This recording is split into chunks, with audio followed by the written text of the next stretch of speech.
So we have done with the cream part. Let's make some order over here. We can delete some of the stuff we laid down just for testing of visualization.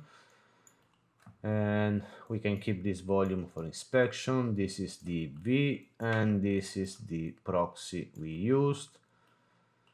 And that's the simulation, the caching part, sorry. So we can delete this one. So we have everything organized over here. Now we can go outside and let's create another geometry container. This will host the chocolate part. So dive inside. And inside here, let's start from the cream geometry. So with an object merge, we want to take the cream one.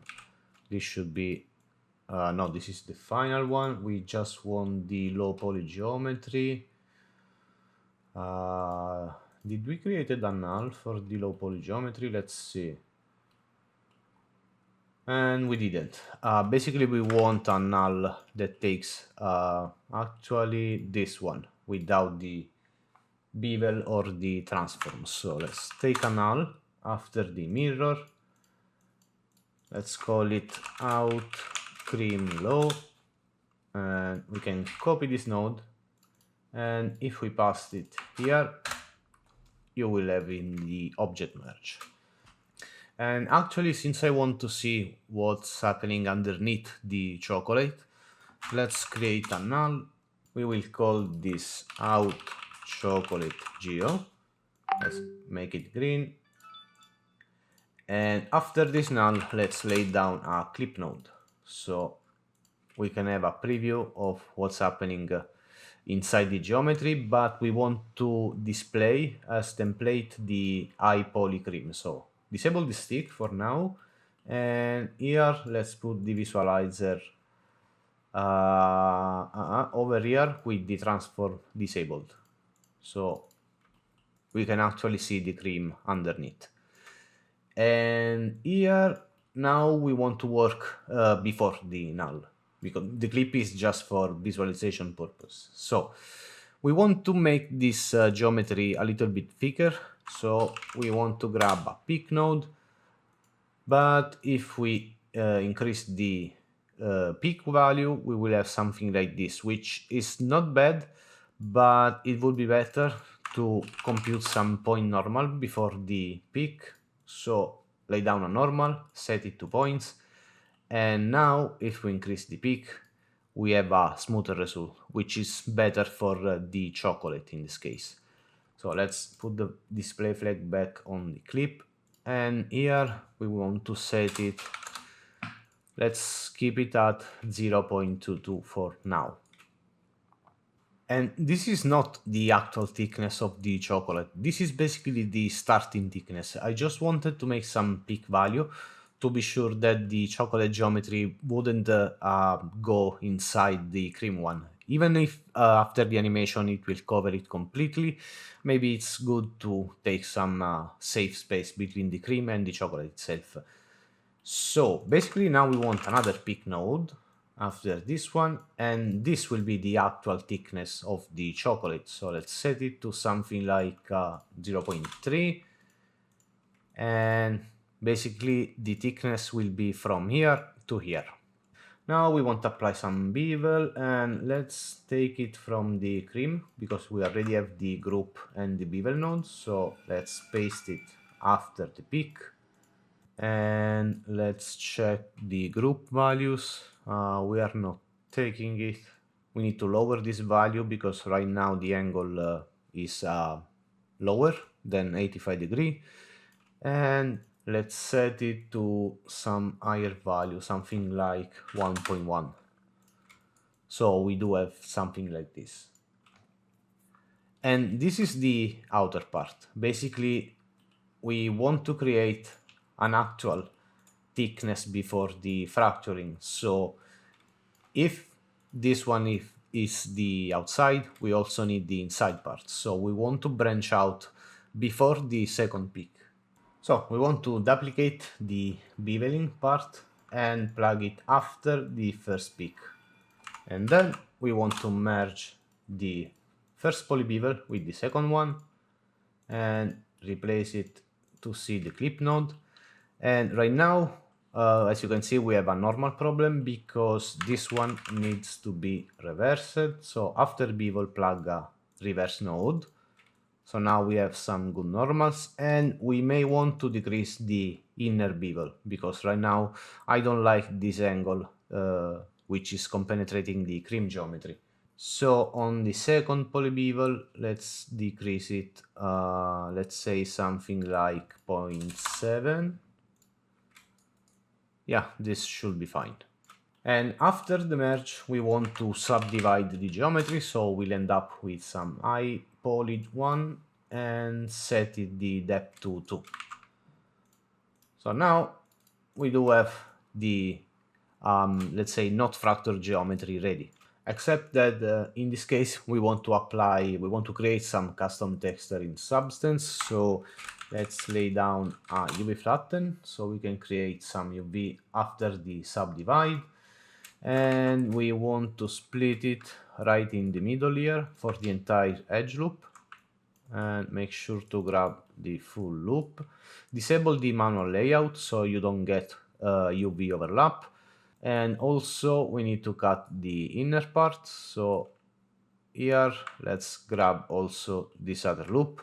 So we have 4 island, and I want to also cut it here on this corner to get rid of some distortion. So I will take this edge, and sometimes basically when you cut it with manual layout disabled, once you cut, Houdini will rearrange. So we were seeing here and then remove the island here, so it can be annoying sometimes, but you will get used to it. So cut all the basically the edge on the angles of the island. So also here,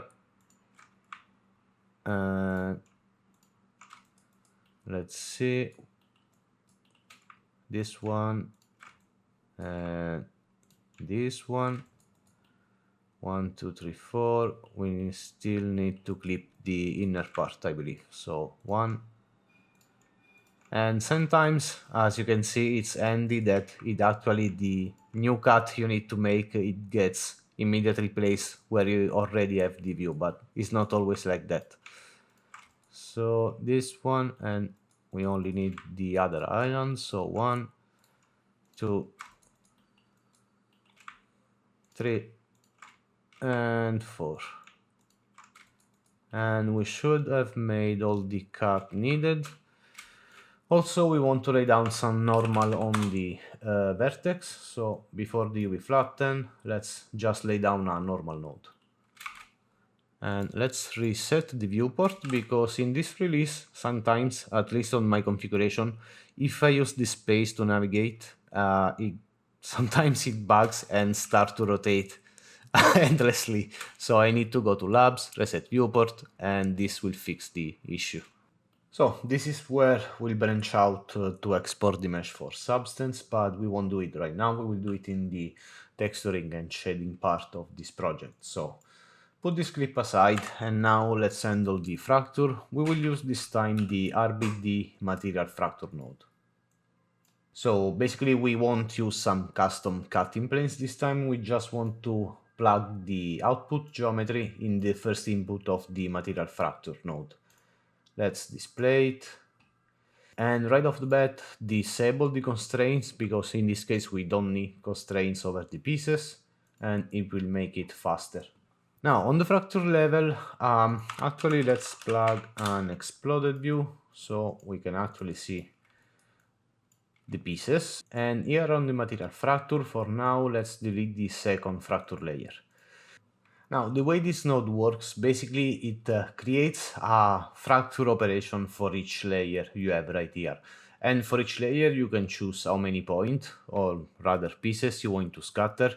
And you also have the control over the resolution, frequency, and other parameter of the noise that is used on the volume to scatter the fracture points. So for the first layer of scattering, let's use 10 pieces, something like this. And complexity and the variety on the sides of the pieces is controlled by this volume resolution. So for this first layer, let's lower this value to something like 10, because we still don't need so much variety. And this is greatly impacting the calculation time. So let's add another level of fracturing, and keep in mind that this is basically exponential. So the second layer is happening on each of the previous layer pieces. So these 5 points are basically 50 as the final result. So on the second layer, let's scatter another 10 points. And this time make it a higher resolution, something like 150, because now we have more points, and this will greatly introduce some variation over the sides of the points. As you can see, now we have some smaller pieces and some bigger ones. Now we also want to introduce some chipping and detail. Now, chipping is something that you not always want, especially if you're dealing with a simulation, because smaller pieces tend to get crazy sometimes. But in this case, it's basically a motion graphic animation. We won't even feed this fracture inside a DOPNet, so we want to enable the chipping. And as you can see, it will introduce all these smaller bits of geometry. Also, we want to enable the detail, which basically creates some geometry on these side parts. So enable the edge detail, let him think for a second, or maybe 2, or maybe 12. It actually took something like 30 seconds, but this is because by the default value, these details are way too wide. We don't need this detail, especially this is not something you will end up if you break some chocolate. So we want to reduce the sides by a lot, something like 0.5 instead of 0.05. And you will see that the calculation time now will be a lot faster, really a lot. And we also want to increase the noise side, let's say 0.2, so it will be more noticeable. And the element size, meaning the frequency, let's set it to a bigger value, let's say 1. And maybe we can play also with the lacunarity a little bit. Let's say something like this should be good. And you may want to introduce also the interior details. Basically, this will create some further noise on the edge, but I don't want it in this case, so I will leave it off.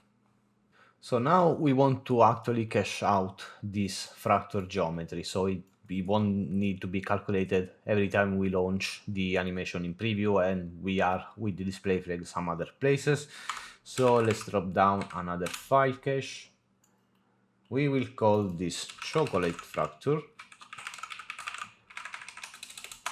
And as usual, explicit, this is not time dependent cache, and I will save it not in the sim because this is just a single frame. I will save it in the job folder, in the geo subfolder with this name .bgeo.sc.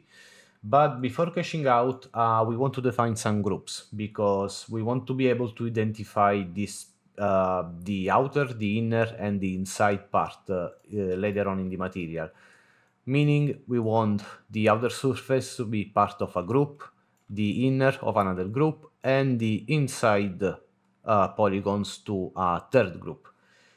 Now, by default, the material fracture will create the inside group. If you enable the group visualization here, you will see that we have an inside group and it marks all the inside polygon. But we still need the inner and the outside. So we want to go back here where we define the low poly inner surface, and let's make some room.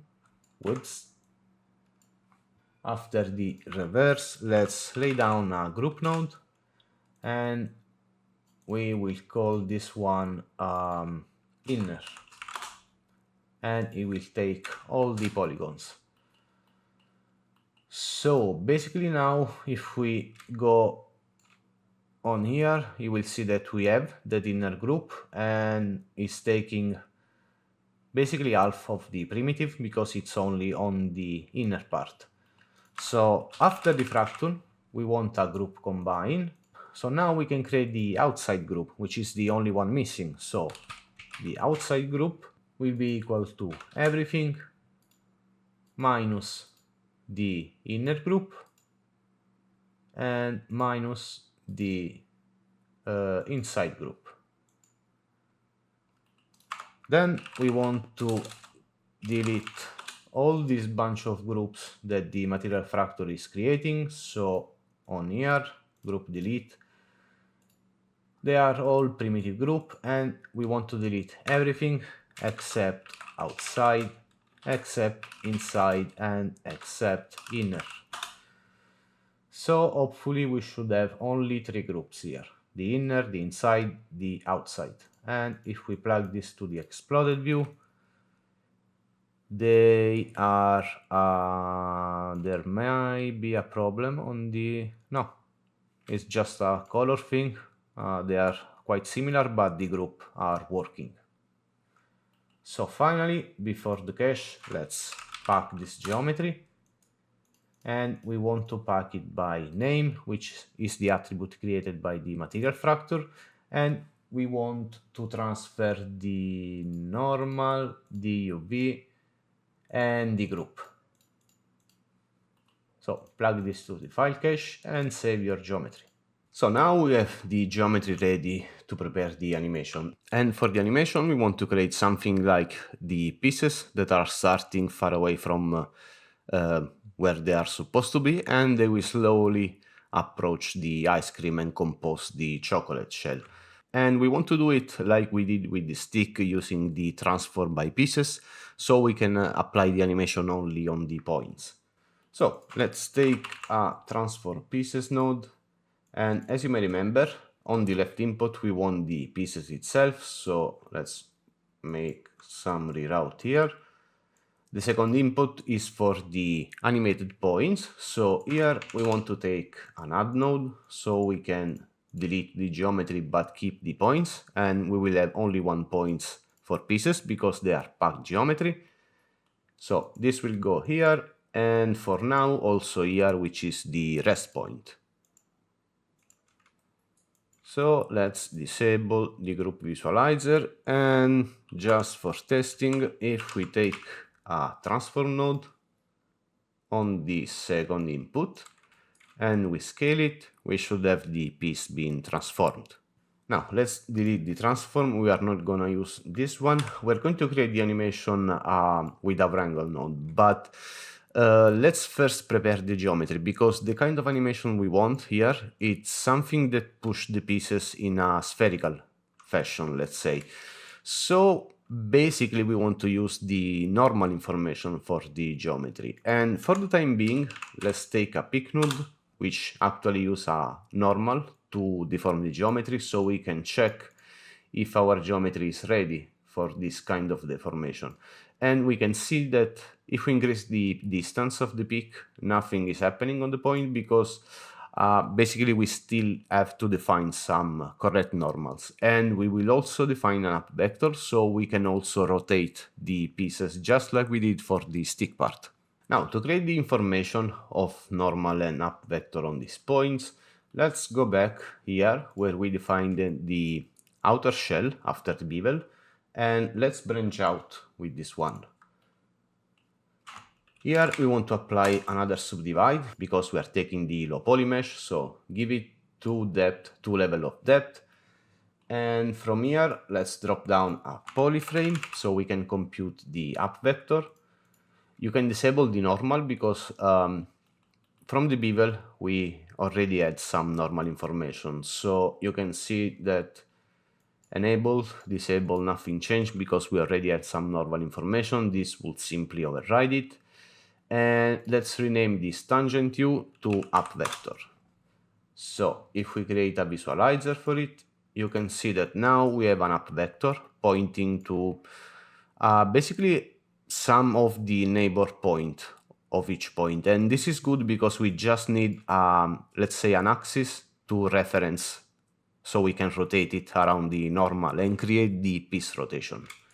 So basically now we want to transfer this information on the points. So let's take an attribute transfer, and the points of the fracture will go on the left input, the polyframe on the right, and here let's disable the primitive attribute. We want to transfer the up vector and the normal.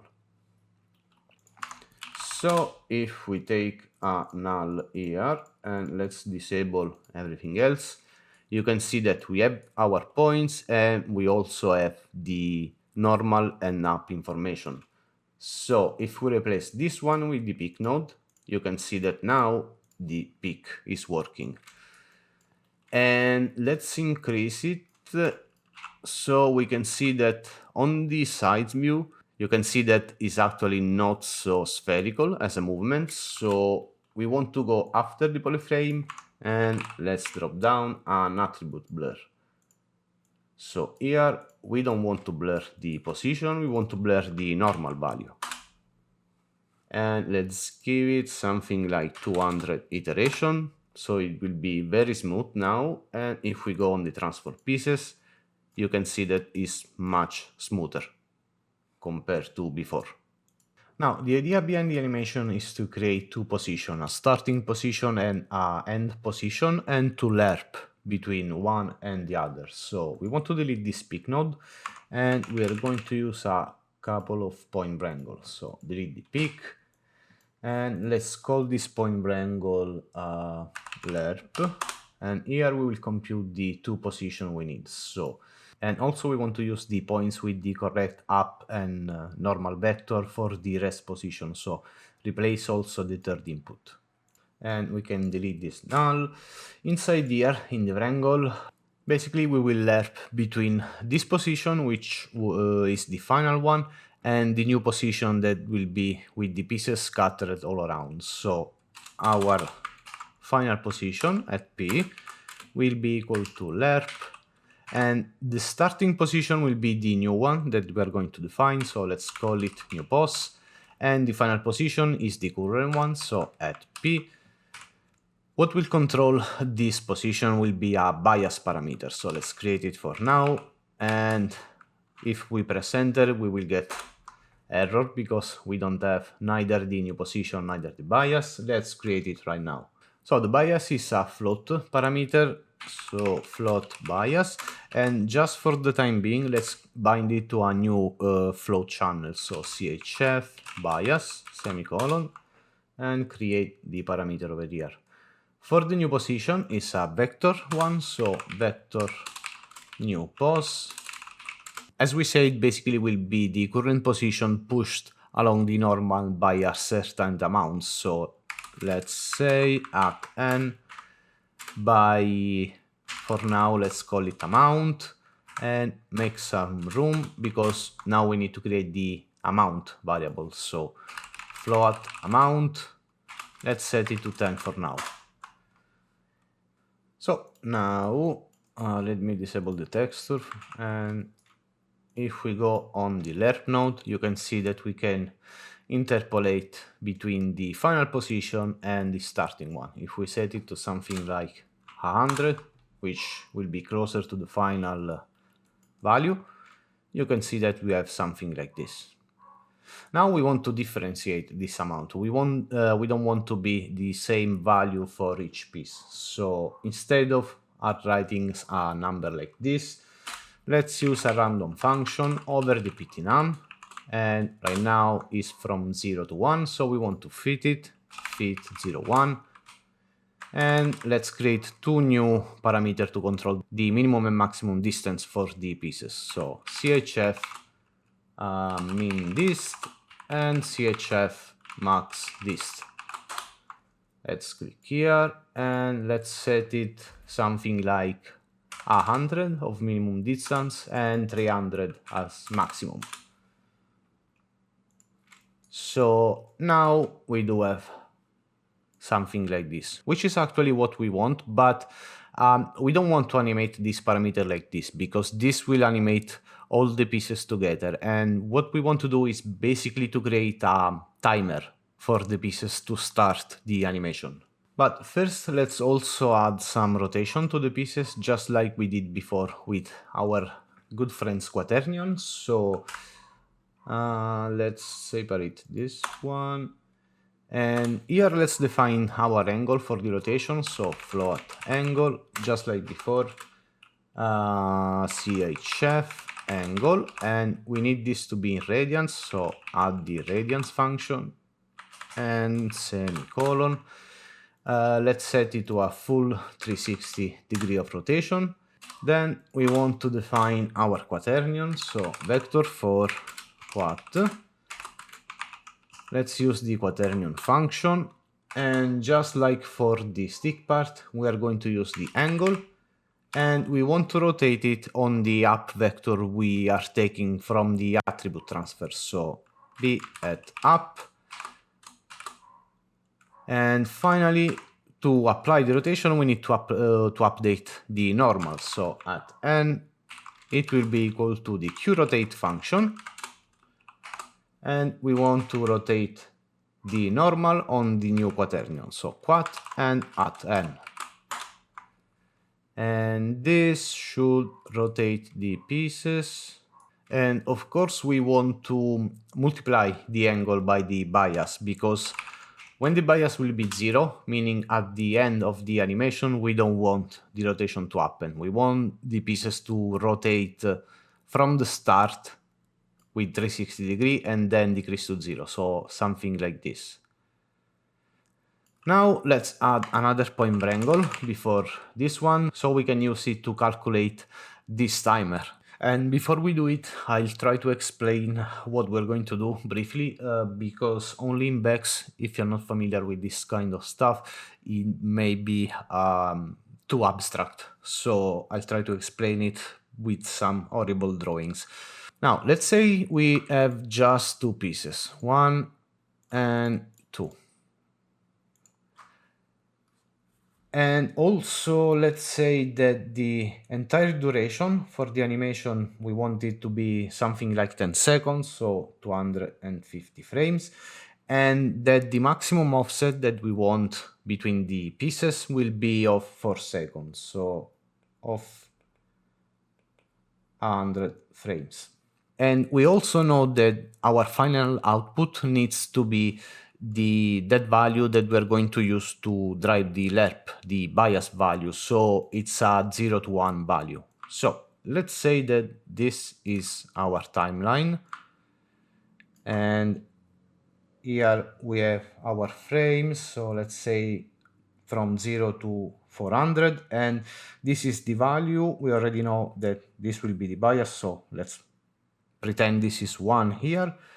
And basically what we need is an animation that goes from 0 to 1, right?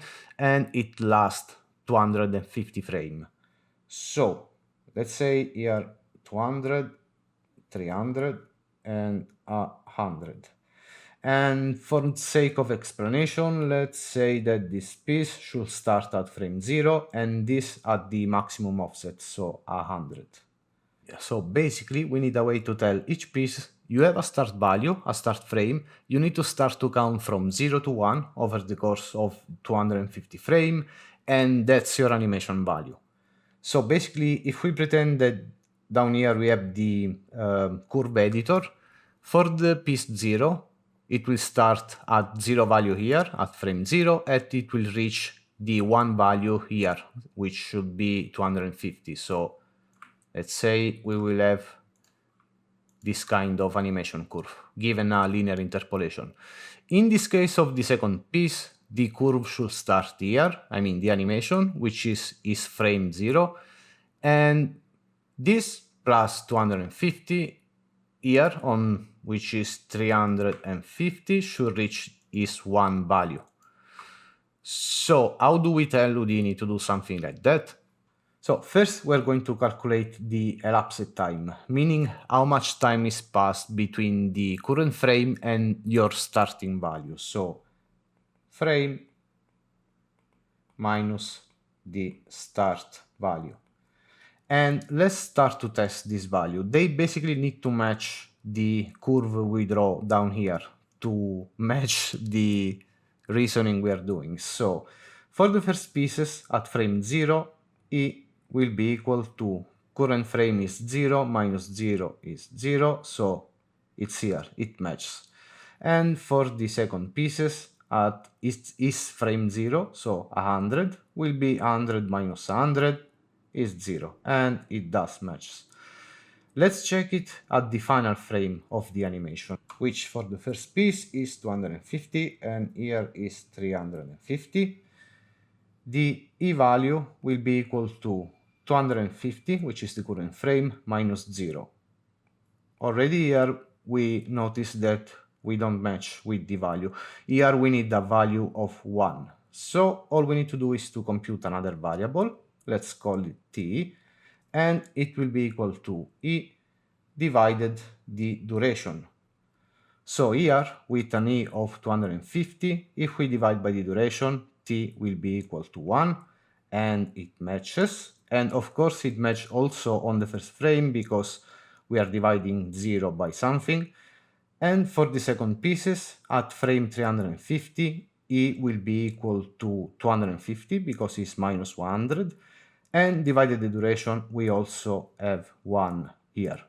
But let's also test it during the animation. Let's say in the middle. So for the first one, the middle should be 125.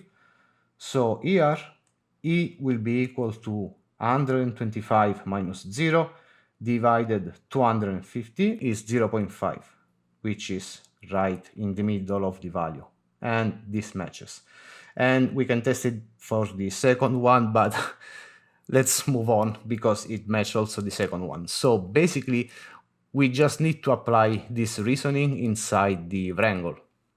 So back in Houdini, let's call this point wrangle anim because we will use it to compute an anim attribute. So f at anim, it will be equal to 0 for now. And I want to split the panel here so I can also see my geometry spreadsheet. And let's filter some attribute. So I want to see the animation value that we're going to create. So just as we did here, we need a duration value and a starting value for the pieces. So here, let's create the start value. It will be an integer variable, so int start, and we are going to use a random function over the point number, so rand at ptnum. And since we said that the maximum offset between the pieces should be 4 seconds, meaning 100 frames, we can just multiply this output value because it goes from 0 to 1 by 100. So if we bind it to an attribute, so E at start, it will equal to start. And also we need to filter it here. You can see that we have the random value. Right now it gives us a warning because this is a float value. So let's say it's an integer. So as you can see, we have this random value. It's 0, 1, all the way up to 100. So basically each piece does have an offset value. Now let's create the duration. So int duration, we will create a channel, so chi duration, and we will set it to 250 frames, which is the duration of each piece. And now before the calculation of the E and the T value, we want to establish a condition because we want the animation to start when this value is reached. So we can state that until that moment, we won't do anything. So let's make some room here, and we will say that if the current frame number is greater or equal the start value, we will do something. Otherwise, the f at anim will be 0. So like this. And right now, the condition is basically working, but we are not doing anything in the true value, so it's normal. And basically, if we state that when the value is true, this will be equal to 1, you can see that by playing, the value are switching from 0 to 1.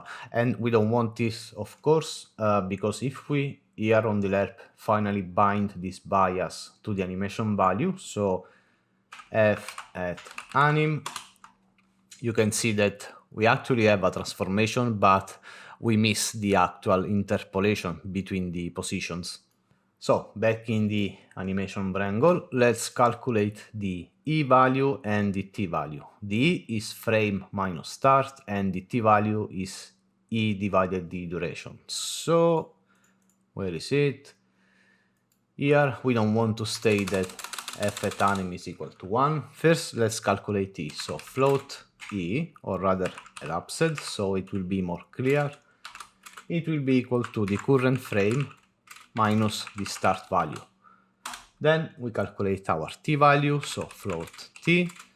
It will be equal to elapsed divided the duration. This will drive our animation value, so f at anim is equal to T. And let's check it. It seems to work until here. Then, as you can see, the animation value goes past 1, and we don't want this. The lerp should always go from 0 to 1, so we can simply clamp the T result between 0 and 1. And now we do have the correct animation. Keep in mind that what we did is basically a linear interpolation, so it's good that the pieces will start like this, but if we play it here, they will suddenly stop, and we don't like that. We want to apply some smooth ease out to the interpolation. Now, let's go back to Photoshop for a second. This is our timeline, just like before. So 0, 400, and 200 here. Here we have 250. So here is the one value. Let's say for the first piece, we should have this kind of interpolation right now. But just by using T, we know that, let's say we take the usual 3 frame as reference, so start, middle, and end. We know that T at the start will be 0, in the middle will be 0.5, and at the end of the animation will be 1.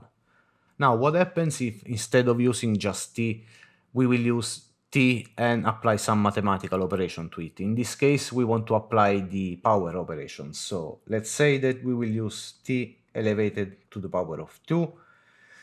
At the start and at the end of the animation, 0 and 1 elevated to the power of 2 will remain the same, but in the middle, where now we have 0.5, 0.5 by 0.5 will become 0.25. So let's say we just have 3 frames to sample, we will end up with this kind of angle. And if you apply this calculation to all the frames, you end up with the classic ease-in interpolation, which is basically the opposite of what we want. We want an ease-out interpolation. But let's say that instead the power of 2, we will use a power of 3. This value, which is now 0.25, we will lower further, will become 0.125. So the more power you use for this operation, the more accentuated will be the easing effect. But we said we want an ease out, so we need the opposite of this operation, meaning our final value for the animation will be 1 minus t elevated to the power of 3, which is enough as interpolation. So here in Houdini, we don't want to use just t, but we want to use 1 minus the power operation, the power function of 1 minus t, and for the power function you express the exponent as a second argument, so by the power of 3. And if we play it now, you will notice the easing effect. As you can see, the pieces are slowly approaching the ice cream. And we do have the interpolation we want. So finally, let's delete this start attribute because we don't need it.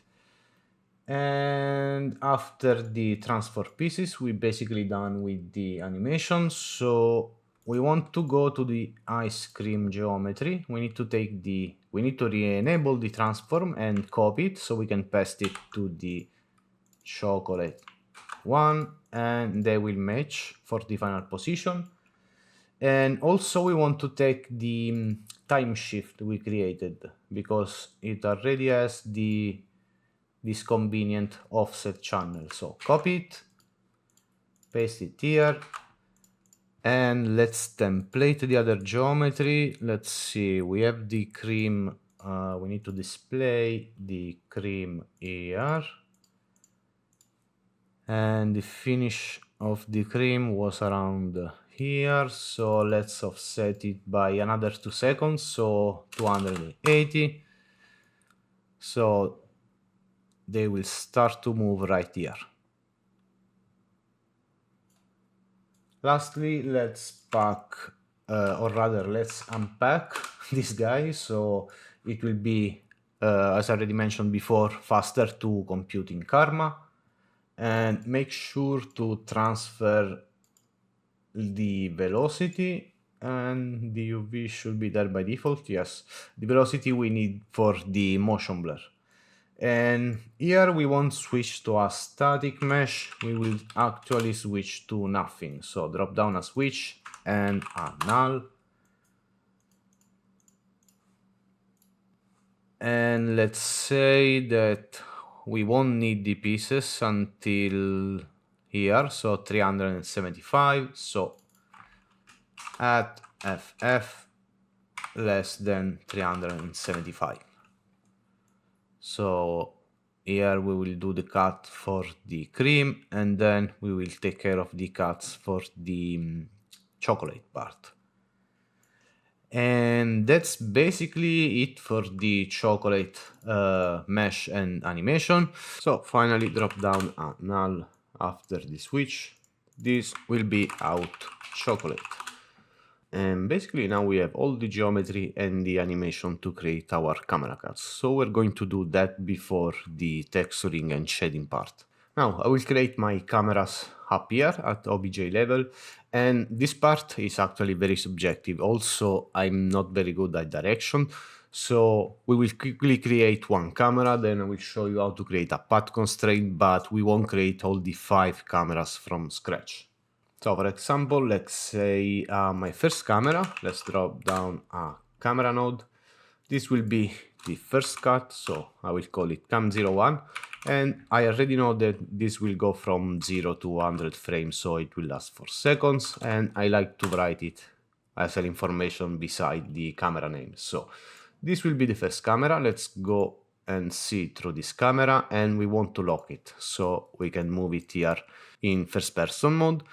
And on the first frame, which should actually have the stick animation completed, we need to display this one. And actually there's something broke in this stick. Let's see what happened.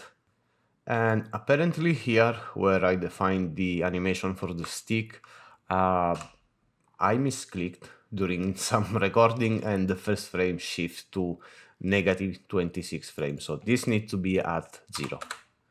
And this was 224.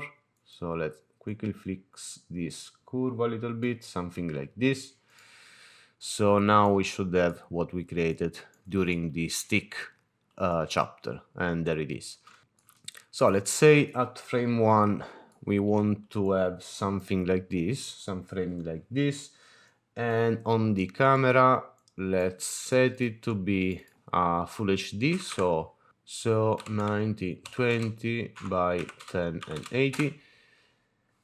And for the focal length, let's leave it at 25. Maybe we will decrease the aperture a little bit. So now I can zoom it out. And I want a slight animation on the camera, so I will put some keyframe here on the first frame, translate and rotate. I will move to 100, so I know that the stick is basically composing itself. So I will try to follow this animation, something like this. And let's try to put some keyframe. Also, we want to open the curve editor and set everything as linear. So select everything, linear interpolation, and we do have something like this. So basically my direction process is just all of this, like trying to find some cool camera angle and create some simple animation, nothing more complicated than this. So basically I will use these 5 camera cuts, and this is the result I got. I have a couple of cuts on the stick part and I just place some color. Then I have one single cut for all the cream part and then a couple of cuts for the chocolate. As I said, nothing very complicated, and this is a lot improvable. If you want to use the same camera cuts, you can find the scene in the downloadable files, and they pretty much are just a regular camera animation. As you can see, there's a slow animation on each camera. The only one which is different is the fourth one, which has a path constraint. And the reason I created a path constraint for the camera number 4 is because, as you can see here, let's go on the frame range, we have a good amount of rotation. In cases like this, you may want to set up some simple rig constraint for your camera, even if it's a path or a look-at, because when you have a good amount of rotation, you will probably end up with some gimbal lock or camera flipping, so this will ensure that our animation will go smoothly. And to create a path constraint on your camera, you just need to create first your geometry for the constraint. In this case, I use a simple circle set as an open arc with a good amount of division. Then I resample the whole circle because this needs to be very smooth. In a path constraint, the camera follows exactly the path. So if you have something like this, you will see the camera stepping from one segment to the other. And then I use a polyframe to create some normal that will flow along the curve using the polyframe like we did many times. Then basically let me delete the constraint network so I can recreate it from scratch. So to create the path constraint, let's go on the constraint tab up here.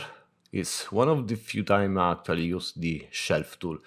With nothing selected on the scene, you want to click on the follow path. It will ask first for the object you want to create the constraint on, so select the camera and press enter in the viewport. Now select the path object, is this path 4 I created, and now the look at, if there is any, otherwise just press enter. So we press enter, and the look up, press enter again because we didn't define those. And as you can see, a constraint network has been created inside the camera node. It says here chop network, and chops are basically another Houdini environment, much like the new cops. It's an environment where you work with image. Chops is an environment where you work with channel data. In this project, we won't deep dive into chop network, but it is my intention someday, hopefully, to make some video about chops because they can be very useful and they are actually not that complicated, but they might be hard to grasp because when you work with chop, you basically work with channel data. You have something like this. It's a more similar approach to a software, something like Touch Designer compared to the standard stuff we do in Houdini, but it can be very useful. So I hope I will make some video about it someday. Now, for now, all the path constraint that's created is this little network where it gets the workspace and it uses this follow path node. Here, let's go back on the scene view and we may want to display the other stuff. As you can see, this is the camera 4, has been attached to the path. And by default, Houdini puts some keyframe on here, which is basically the position on the curve. We want to delete this. And as you can see, we have this parameter going from 0 to 1 that defines the position on the curve. You also have the control on the look at and the look up axis. So as you can see right now, the camera is facing the path, and in my case I want the camera to point at the middle of the scene, so I set my look at axis as the negative x, and this will flip it, and as you can see, it's always pointing at the middle. Now, in my case, I didn't animated the position of the path. I actually animated the rotation of the path itself, which is the same thing. As you can see, I set my position at a non-animated value, and then the animation is on the path itself. And you may have noticed that all the geometry containers, also the cameras, comes with this enable constraint option.